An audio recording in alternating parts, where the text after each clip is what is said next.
만약 네가 지금까지 믿어온 가족이 사실은 남이었다면 넌 어떻게 하겠니? 이 한마디가 귓가에 꽂히는 순간 박영란은 온몸이 얼어붙었습니다. 평생 자신을 감싸 안아주던 엄마 고성희의 눈빛에서 설명할 수 없는 떨림이 번져 나왔거든요. 단순히 집착과 과보호라 생각했던 모든 순간들이 사실은 엄청난 비밀을 숨기려는 몸부림이었음을 예고하는 듯했죠.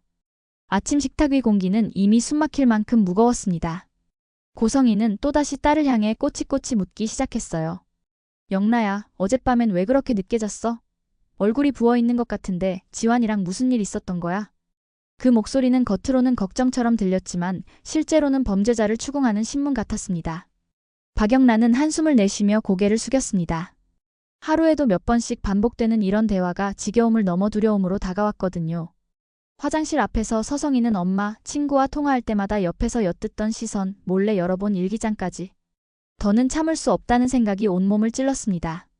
엄마, 제발 그만하세요. 숨 막혀서 못 살겠어요.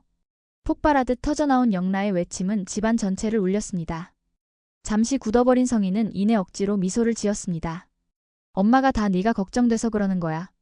하지만 영라의 눈에는 그 미소가 거짓이라는 게 분명했습니다. 성희의 눈빛에는 사랑이 아니라 알 수 없는 공포가 숨어 있었거든요. 마치 영라를 놓치는 순간 모든 게 무너질 거라는 듯한 끝이 보이지 않는 절망 같은 두려움이었습니다. 그날 밤 성희는 아무에게도 말하지 않은 전화를 걸었습니다. 은호 씨 바쁘시죠? 그래도 오늘 저녁은 꼭 저희 집에 오셨으면 해요. 집밥 대접하고 싶어서요. 예상치 못한 초대에 지은호는 잠시 망설였지만 성희가 진행 중인 프로젝트의 의뢰인이었던 만큼 거절할 수 없었습니다. 저녁 7시 은호가 성희의 집에 도착한 순간 그는 눈앞의 풍경에 놀라 입을 다물지 못했습니다. 한식, 양식, 중식까지 테이블 가득 채워진 만찬, 환하게 웃으며 손을 꼭 잡는 성희의 따뜻한 환영. 단순히 고객을 대하는 태도라기엔 너무나 과했고 은호는 순간 알 수 없는 위화감을 느꼈습니다.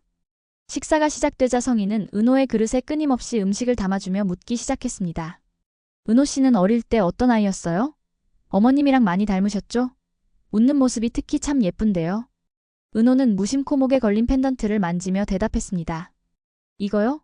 어릴 때부터 늘 가지고 있던 거예요. 저한테는 정말 소중하죠. 어머니가 직접 주신 거거든요.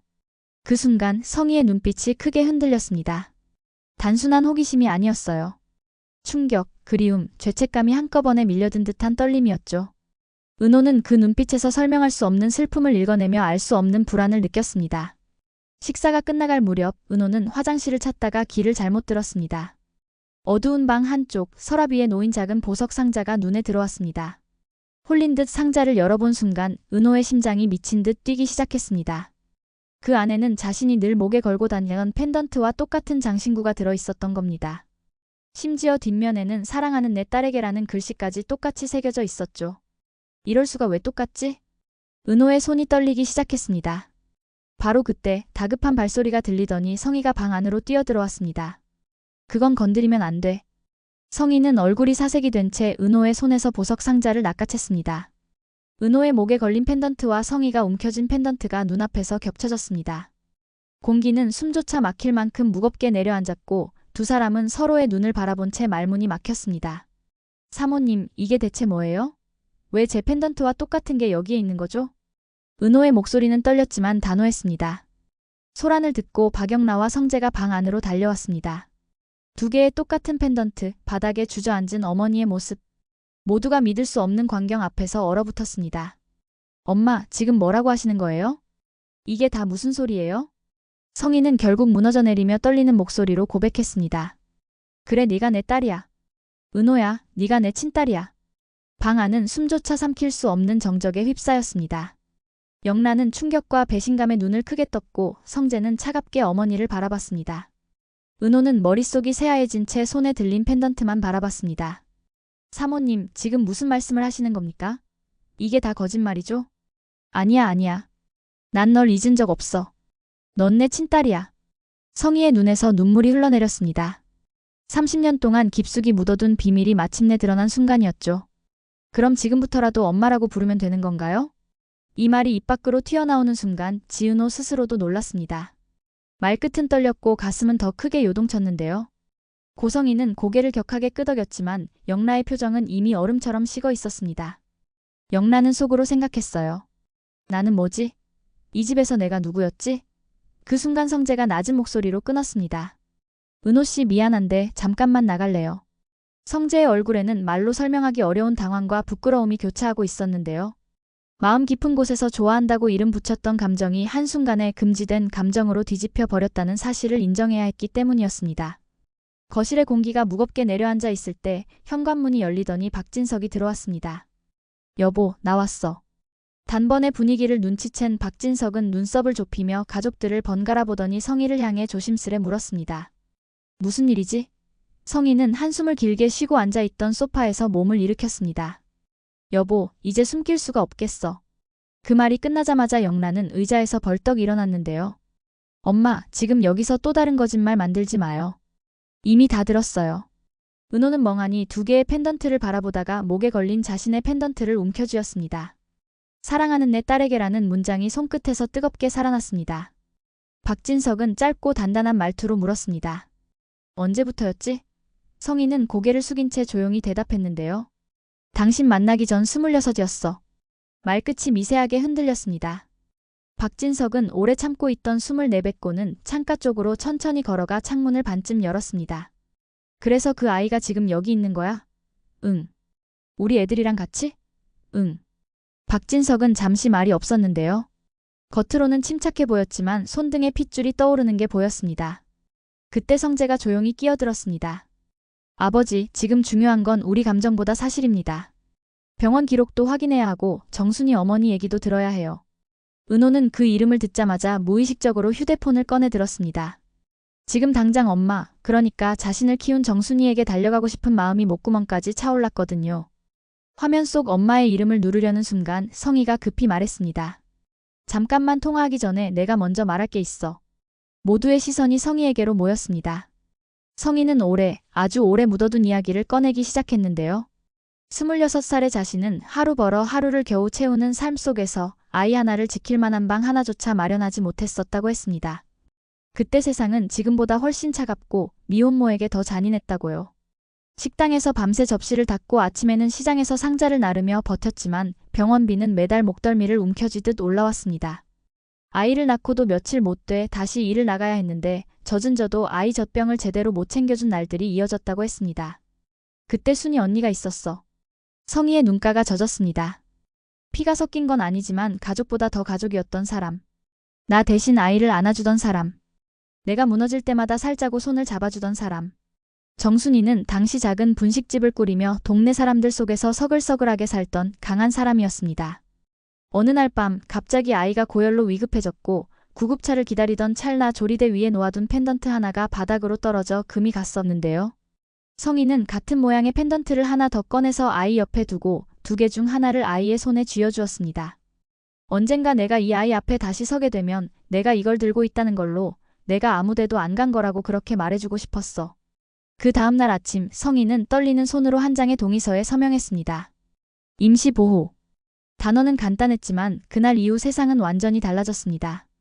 정순이가 아이를 데려갔고 성희는 매일 가게 앞에서 아이가 지나가기를 혹시라도 우연히 마주치게 되기를 기다리며 살았다고 했습니다. 이야기를 듣던 은호의 눈빛이 복잡하게 흔들렸습니다. 그럼 엄마가 나를 뺏은 게 아니라 품에 안아준 거였네. 마음속 말이 겨우 모양을 갖추려 할 때 박진석의 한숨이 방안을 가득 메웠습니다. 왜 그걸 이제야 말해? 결혼할 때, 애들 어릴 때, 뭐 수십 번의 기회가 있었잖아. 성희는 고개를 들지 못했습니다. 그때 말했으면 당신도 애들도 다 날 떠날까봐. 나는 또 버릴까봐. 그 말에 영라의 눈동자가 크게 흔들렸습니다. 자신이 받아온 집착의 무게가 빈자리를 메운 사랑이라는 사실에 닿자 분노와 슬픔이 한꺼번에 올라와 목을 조여왔는데요. 그래서 나를 대신으로 키운 거예요? 은호 언니 대신? 영라의 목소리가 갈라졌습니다. 내가 누군가의 빈자리였던 거예요? 성희는 손을 뻗었지만 영라는 한 걸음 물러섰습니다. 난 엄마의 딸이 아니라 엄마의 벌이었어요. 성재는 손으로 관자놀이를 눌렀습니다. 그는 말수가 적은 편이었는데 지금은 침묵이 더 깊었습니다. 스스로도 감당이 안 되는 감정이 있었거든요. 나는 누구를 좋아한 거지? 사람이 아니라 환상을 사랑한 건가? 그 생각이 떠오른 순간 심장이 쪼개지는 듯 했는데요. 은호 씨. 성재가 입술을 깨물며 겨우 말을 이었습니다. 검사하죠. 기록도 보고 DNA도 하고 그 다음에 그 다음 얘기를 하죠. 그때 은호의 휴대폰이 먼저 울렸습니다. 엄마라는 이름. 정순이의 목소리는 평소처럼 밝았지만 어딘가 무겁게 젖어 있었습니다. 은호야, 오늘은 늦네. 밥은 먹었니? 은호는 대답을 못했는데요. 목이 메어 소리가 나오지 않았습니다. 엄마 나 지금.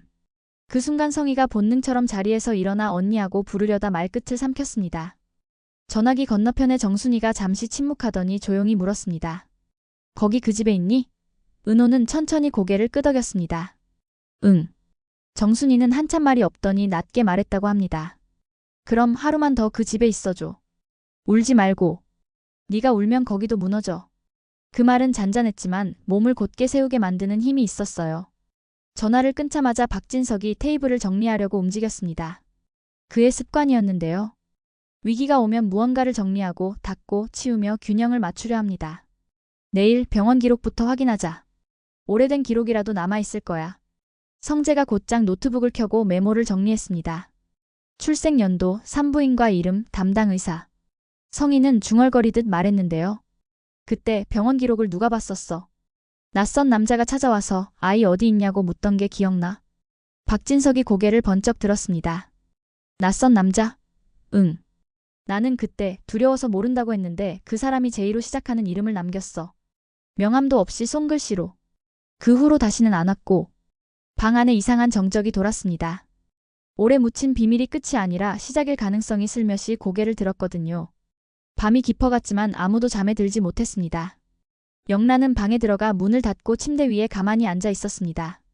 눈앞에 둥근 펜던트가 둥둥 떠다니는 느낌이 들었고 가슴 안을 긁어대는 생각이 그치지 않았어요. 나는 누군가의 빈자리였을까? 아니면 진짜 딸이었을까? 그러다 떠오른 건 지환의 얼굴이었습니다. 늘 덤덤하고 단단하게 자신을 지켜주던 아무것도 묻지 않고 옆에 앉아있던 그 사람. 지환에게는 뭐라고 말하지? 휴대폰을 들어 메시지 창을 열었다 닫았다를 반복하던 영란은 끝내 아무 말도 보내지 못했습니다. 거실에서는 박진석이 창가에 서 있었고 성희는 다 식어버린 차를 쥐고 있었습니다. 진석 씨. 성희가 조용히 불렀습니다. 나 벌 받는 것 같아. 매일 밤 꿈에서 울었어. 그 아이 이름도 부르지 못하고. 그래서 영란을 더 꽉 잡았나 봐. 놓치면 정말 바닥까지 떨어질 것 같아서. 박진석은 고개만 끄덕였습니다. 분노가 사라진 건 아니었지만 슬픔을 알아들었기 때문이었습니다. 이제는 말해야지. 다. 나한테도 아이들한테도 그 집 아니 순희 씨에게도. 다음 날 아침이 되기 전 벨이 울렸습니다. 모두가 놀라 서로를 보았는데요. 이른 시간에 찾아올 사람은 많지 않았으니까요. 문을 열자 예상치 못한 얼굴이 서 있었습니다. 정순이었습니다. 작은 손가방 하나를 들고 전날보다 훨씬 야윈 듯한 얼굴이었는데요. 들어가도 되겠니? 목소리는 단단했고 눈빛은 흔들리지 않았습니다. 성희는 문 앞에서 굳은 채로 서 있다가 조용히 비켜섰습니다. 언니. 그 한마디가 입술에서 떨어지는 동안 수십 년이 지나간 듯 했습니다. 정순이는 들어오자마자 은호를 꼭 안아주었고 그 다음 고성희를 보았습니다. 성희야. 부르는 목소리 속에는 원망도 애증도 아닌 아주 오래된 피로 같은 것이 배어 있었는데요. 그때 널 탓하고 싶지 않았어. 네가 죽을 듯이 울었잖아. 나도 울었고. 모두가 숨을 죽인 채 서 있었습니다. 정순이는 조용히 자리에 앉더니 담담하게 말을 이었습니다. 사실 그때 너한테 말 못한 게 있어. 성희의 어깨가 움찔했습니다. 무슨 소리야? 병원에 어떤 남자가 왔다 갔다는 얘기 너도 기억하지? 그 사람 나도 봤어. 그때 나한테 돈을 내밀었거든. 아이를 다른 곳으로 보내자고. 방 안이 싸늘하게 식었습니다. 그런데 내가 거절했어. 데려가려면 지금 당장 이름이라도 대라고 했더니 끝내 이름을 밝히지 않았지. 종이 한 장만 남겼어. J로 시작하는 이니셜. 그리고 그 아래에 낯익은 회사 로고. 박진석의 얼굴이 굳었습니다. 회사 로고? 정순이는 고개를 끄덕였습니다. 박전무, 당신 회사였어. 아주 오래전의 로고. 네가 입사하기 훨씬 전이었지만 나는 기억나. 그때 가게 앞 전단지에도 찍혀있던 로고였거든. 박진석은 벽시계를 한참 바라보다가 낮게 웃었습니다. 우연일 수도 있죠. 말은 그렇게 했지만 눈빛은 우연이라는 단어를 받아들이지 못했습니다. 가족들 사이로 알 수 없는 긴장이 다시 흘러들었고 이번에는 어제와 결이 달랐습니다. 출생의 비밀이 끝이 아니라 누군가의 개입과 의도가 얽힌 사건의 시작이 되어버렸으니까요. 한편 영란은 부엌으로 가 물 한 잔을 마시고 천천히 거실로 나왔습니다. 정순이를 처음 가까이서 보니 이상하게 마음이 편안해지는 감각이 들었는데요. 낯선 사람인데 낯설지 않은 표정. 영란은 머뭇거리다 조용히 말했습니다. 저 어제는 너무 화가 나서요. 그런데 지금은 그냥 다 어지럽고 무서워요. 정순이는 고개를 끄덕이며 영라의 손등을 가볍게 토닥였습니다. 무서움이 지나면 숨이 트여. 그 다음부터가 진짜야. 이 한마디가 영라의 귓가에서 오래 맴돌았고 마음속으로 작은 돌 하나가 제자리를 찾는 느낌이 들었습니다. 오전이 밝자 성재는 병원 기록을 확인하러 움직이자고 했습니다. 은호도 동행하겠다고 했고요. 세 사람 성희, 성재, 은호는 서류를 챙겨 병원으로 향했습니다. 접수 창구에서 오래된 기록을 요청하자 직원은 곤란한 표정을 지었는데요. 30년 전 기록은 보관 창고에 별도 보관이라 시간이 좀 걸립니다. 기다리는 동안 성희의 손이 떨리는 게 눈에 띄었습니다. 은호가 조용히 말했습니다. 괜찮아요. 오늘 확인 못해도 저는 도망 안 가요. 그 말에 성희의 눈이 금세 붉어졌습니다. 은호야. 그러나 그 순간 병원 안쪽에서 누군가 빠르게 걸어나와 창구 직원에게 귓속말을 했고 직원의 표정이 조금 더 굳어졌습니다. 죄송하지만 그 시기에 일부 기록은 분실로 처리되어 있습니다. 성재가 고개를 들었습니다. 분실료? 직원은 당황한 기색을 감추지 못했습니다. 법적 절차를 거쳐 다시 확인해 보시려면 공문을 보내주셔야 말끝이 흐려지는 사이 안쪽 복도 저편에서 낯선 남자가 스쳐 지나갔습니다. 검은 모자를 눌러쓴 모습, 약간 구부정한 어깨. 지나가며 아주 짧게, 그러나 분명히 고개를 돌려 이쪽을 확인하고 사라졌습니다. 성재는 본능적으로 뒤를 쫓아나갔지만 엘리베이터 문이 닫히는 것만 볼 수 있었는데요. 그 순간 엘리베이터 문 위 전광판에 찍힌 숫자 J 아니, 그건 단순히 지하층을 뜻하는 표시였습니다. 그러나 성재의 가슴은 이유 없이 내려앉았습니다. J. 또 그 글자였습니다. 병원에서 나오는 길, 은호는 깊게 숨을 들이마셨습니다. 햇빛이 유난히 따가웠고 머릿속은 더 복잡해졌습니다. 기록이 사라졌대도 진실은 사라지지 않아요. 은호의 목소리가 묘하게 단단했습니다. 성희는 고개를 끄덕였고 성재는 짧게 대답했습니다. 그래서 우리가 찾을 거야. 그때 성희의 휴대폰이 울렸습니다. 화면에는 모르는 번호. 통화 버튼을 누르자 낮고 정돈된 남성의 목소리가 흘러들었는데요. 고성희 씨. 오래된 일로 연락드립니다. 그때 못 드린 명함을 이제 드리죠. 제이. 그리고 통화는 끊겼습니다. 그날 저녁 집으로 돌아온 가족 앞에 작은 봉투가 도착해 있었습니다. 발신인은 없고 봉투 앞면에는 펜으로 사랑하는 내 딸에게라고 적혀 있었습니다. 모두가 숨을 죽이고 봉투를 열었는데 안에는 오래된 사진 한 장과 낡은 병원 출입증이 들어 있었습니다. 사진 속에는 갓난아기를 안은 젊은 성희, 그리고 그 옆에 어깨를 감싸 안고 있는 정순이가 있었죠. 사진 뒷면에는 또박또박한 글씨로 이렇게 적혀 있었습니다. 우리는 셋이었어. 엄마 하나, 딸 둘. 그런데 누군가가 그걸 하나로 만들고 싶어 했지. 은호가 사진을 오래 바라보다가 고개를 들었습니다. 둘. 성희의 눈빛이 공포로 흔들렸습니다. 그건 아니야. 하지만 목소리에는 확신이 없었습니다. 영라가 조심스럽게 물었습니다. 엄마, 혹시 나랑 은호 언니가? 아무도 바로 답하지 못했습니다. 정순이만이 사진을 꼼꼼히 확인하더니 잠시 눈을 감았습니다. 그날 밤 사무실의 불빛이 이상하게 꺼졌다 켜졌어. 아이 목에 걸린 걸 열어 잠그던 손도 보였고 나는 그게 간호사인 줄 알았는데 지금 생각해보니 간호사 아닌 손이었지. 방 안의 공기가 또 한 번 흔들렸습니다. 사랑이 숨기려 했던 비밀들, 죄책감이 덮어버린 발자국들, 그리고 누군가가 덧씌워온 오래된 그림자. 제이로 시작한 이름, 사라진 기록, 남겨진 사진 한 장. 모두가 이제 다른 질문으로 이어지고 있었습니다. 우리의 시작을 바꿔놓은 사람은 누구인가? 밤이 또 찾아왔는데요. 이번 밤은 어제와 달랐습니다. 울음 대신 결심이 있었고 분노 대신 방향이 생겼습니다. 박진석은 조용히 말했습니다. 내일 회사 쪽 오래된 인사기록과 협력병원 계약 문서를 확인해 볼게. 로고가 같다면 흔적이 남아있을 거야. 성재는 법적 절차 준비를 맡겠다고 했고 영란은 지환에게 메시지를 보냈습니다. 오늘은 그냥 조용히 옆에 있어줄래? 몇 초 뒤 답장이 왔습니다. 응. 말없이 갈게. 그리고 은호는 마지막으로 정순이를 찾아갔습니다. 엄마는 이미 문 앞에서 기다리고 있었어요. 왔구나. 두 사람은 말없이 앉아 따뜻한 차를 마셨습니다. 한 모금 삼키자 지난날의 겨울들이 서서히 녹아내리는 느낌이 들었습니다. 잠시 후 은호가 조용히 물었습니다. 엄마, 나 어떻게 해야 해? 정순이는 미소를 지었습니다. 둘 다 해. 진실을 찾는 딸, 사랑을 지키는 딸. 넌 둘 다 할 수 있어. 그 말이 은호의 가슴 한가운데 박혔습니다. 다음 날을 버티게 만드는 가장 단단한 말이었으니까요. 그날의 마지막 순간 집으로 돌아오던 길에 은호의 휴대폰에 메시지가 하나 더 도착했습니다. 보낸 사람은 없음. 사진이 더 필요하면 제이에게 오라. 지도 좌표 하나가 함께 찍혀 있었습니다. 화면 속 점은 오래된 공장지대의 끝자락을 가리키고 있었는데요. 은호는 천천히 숨을 내쉬고 좌표를 저장했습니다. 이제 도망치지 않겠다고 마음속으로 다짐했어요. 진실은 아프지만 아픈 만큼 명확해지는 법이니까요. 그리고 마음속으로 아주 조용히 그러나 분명하게 한 단어를 불렀습니다. 엄마.